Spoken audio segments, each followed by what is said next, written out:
हो तू अरे बाळा बादशाह आपलं जायचं मशनर बाबाला तिथे आता यात्रा ही लागली स्वच्छता ही करू जरा पाण्याचं हे बघून आपलं फोटो काढून सोशल मीडियावर तेवढं नियोजन लावायचं पोरं बघ तेवढे चालेल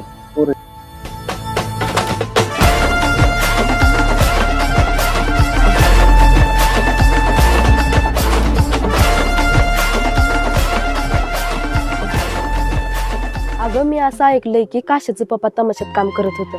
काय बघतो सारखं मोबाईल मध्ये रोज रोज 30 स्वप्न पोटाची चिंता करून कामाला जा. आता जर त्या कॅमेऱ्याचं नाव ठेव जर घेतलं ना मी आता एक दिवस सुद्धा घरात राहत नसतो. एक दिवस ज्या दिवशी मी घरात येईल ना त्या दिवशी कॅमेरा स्टुडिओ टाकूनच घरात नाही येणार. चल दादा अजिबात थांब नको इथं.